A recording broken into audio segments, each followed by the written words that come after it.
Muy buenas, sean muy bienvenidos y bienvenidas a este nuevo tutorial. Este es el ejemplo número 47 del libro de cómo programar en Java por Deitel. En este tutorial vamos a ver sobre colecciones y sobre una implementación en especial que es el ArrayList. Así que primero que nada empecemos por qué es una colección. Una colección en Java es conocido como algo que se utiliza para almacenar en la memoria objetos que estén relacionados, por ejemplo, enteros con enteros, string con strings, o bueno, cualquier clase que uno cree, ¿no? Esto ya nos lo provee Java, ya de por sí solito. Están muy buenos porque nos permiten organizar, almacenar y obtener datos sin necesidad de saber cómo se están almacenando. Porque en realidad una colección puede ser, por ejemplo, un array list, que es lo que vamos a ver hoy, pero una colección también puede ser un map y otros tipos de colecciones como listas enlazadas y cosas así, que está bueno porque las podemos manejar a todas de la misma forma, únicamente que bueno, cambia cómo funciona, pero no nos interesa cómo funciona. Muy bien, entonces el ejemplo bueno, una cosita más a mencionar. Estos son los métodos que tienen los ArrayList. En este caso el add nos permite añadir un elemento, está el clear para borrar todos los elementos, el contains devuelve un booleano si es que el ArrayList contiene ese elemento. Bueno, el get obtiene el objeto en el índice especificado y el indexOf hace el inverso, obtiene el índice del objeto especificado. Remove elimina la primera ocurrencia del elemento especificado. Size devuelve el tamaño, vendría a ser como el length de los arreglos. Y bueno, el trim to size es para recortar la capacidad del ArrayList al número actual de elementos. Y muy bien, teniendo todo esto en cuenta, podemos empezar ya con el ejemplo. Entonces, por ejemplo, podemos empezar creando un ArrayList que se crea de esta forma.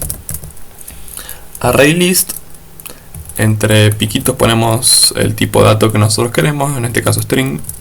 Ya vamos a explicar muy bien qué es todo esto. Elementos.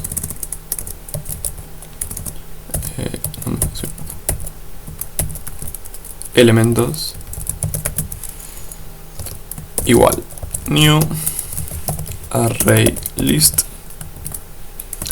y entre piquitos ponemos string. Importamos obviamente la librería import java.util.arraylist y listo. Muy bien, ¿qué son estos piquitos? Estos piquitos son parte de lo que Java llama genéricos. Si vamos a la definición de ArrayList, vemos que la define como una clase pública llamada ArrayList, que tiene esta particularidad. Esto significa que es una clase genérica, es decir, que uno cuando la crea, en este caso nosotros la creamos así, puede especificar cualquier tipo de dato acá. En nuestro caso nosotros queremos guardar strings, entonces por eso ponemos string. Pero si quisiésemos hacer una lista con enteros, pondríamos un int y así, ¿no? Y bueno, si vemos la definición de ArrayList, vemos que esta se repite, por ejemplo, a ver si lo encontramos. Por ejemplo, por acá.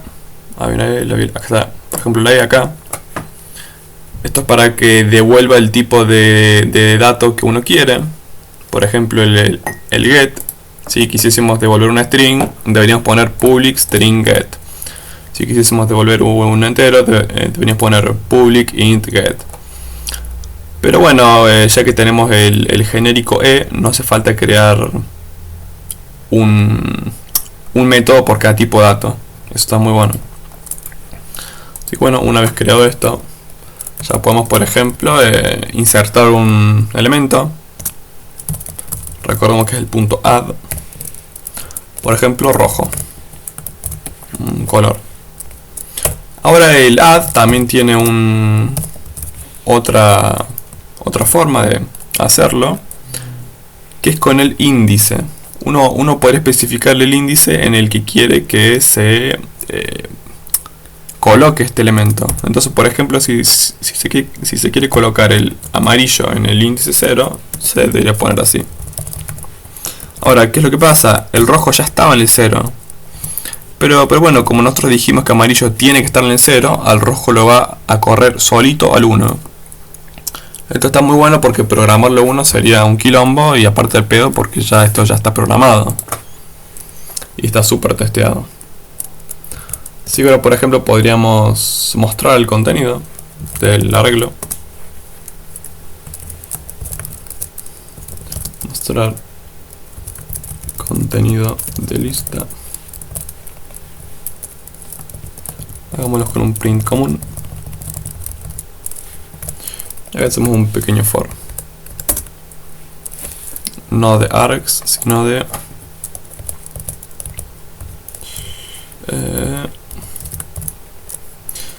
elementos.size. Recordemos que size es un método que, bueno, devuelve el largo de la lista. Entonces podemos hacer, por ejemplo, un printf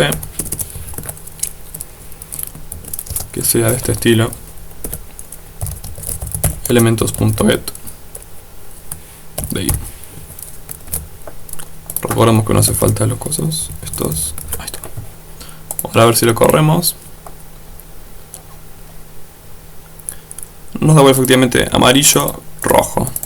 Está funcionando perfecto hasta ahora. Así que lo podemos cerrar esto. Bueno, podríamos crear un método que nos sirva para mostrar los elementos del ArrayList, para no tener que hacerlo una y otra vez uno.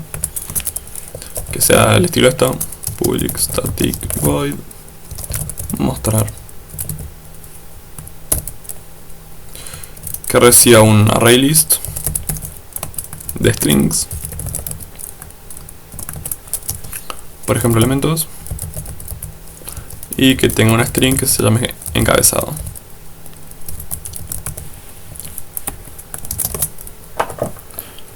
Muy bien, entonces vamos a programarlo. Primero que nada tenemos que imprimir el encabezado, ¿no?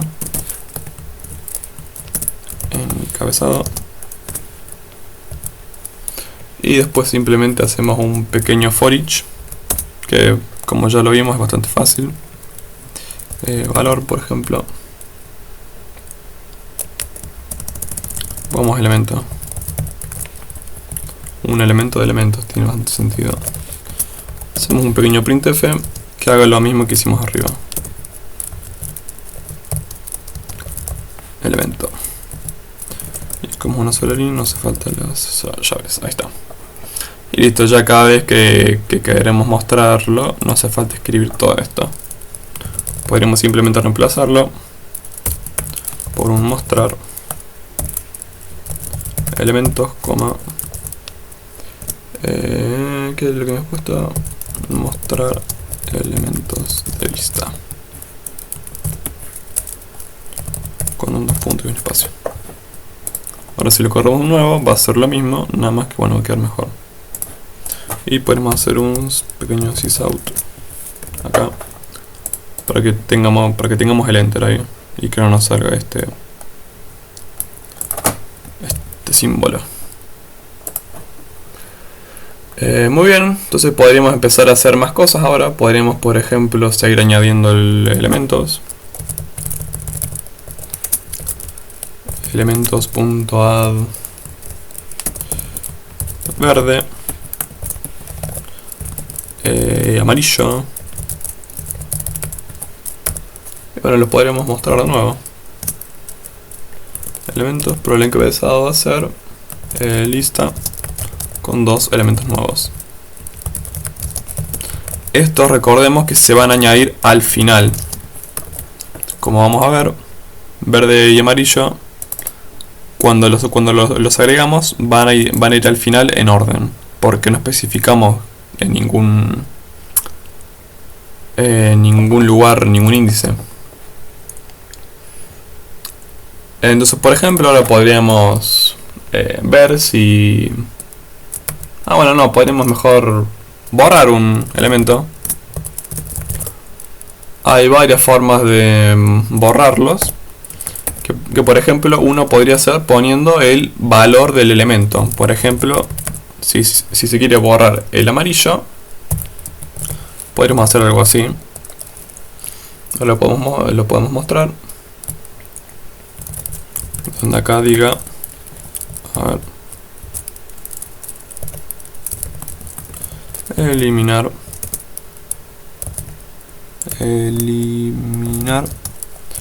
primera instancia de amarillo, porque recordemos que solamente elimina la primera instancia. Si tenemos varios amarillos, deberíamos hacer varios remove.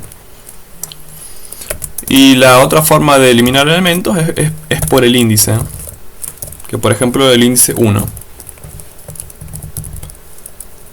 Entonces podríamos decir que esto está borrando el segundo elemento de la lista, que en este caso es el verde, porque después de eliminar el amarillo, el verde se hizo el segundo.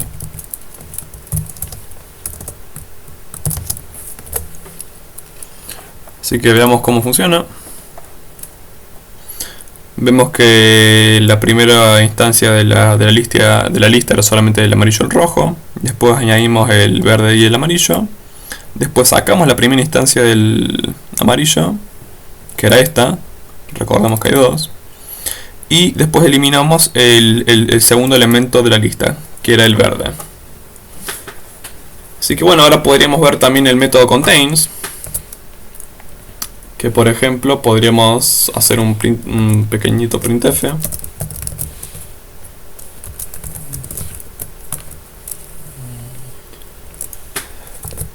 Podemos hacer algo así, rojo. Eso es para escapar las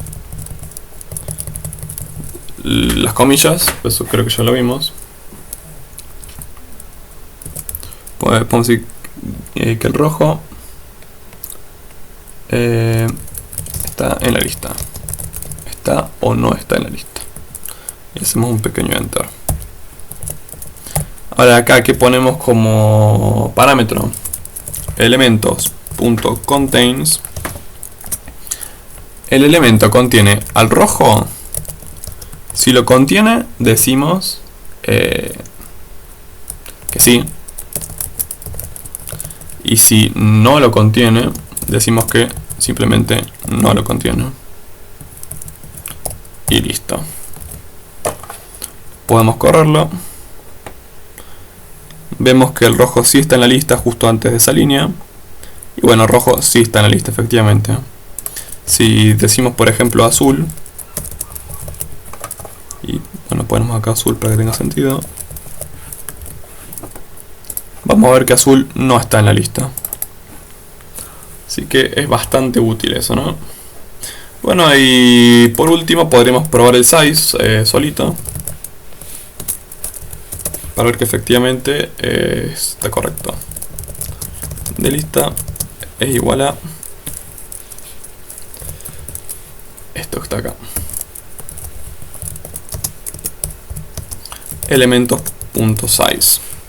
Ya no es el punto length que estábamos acostumbrados.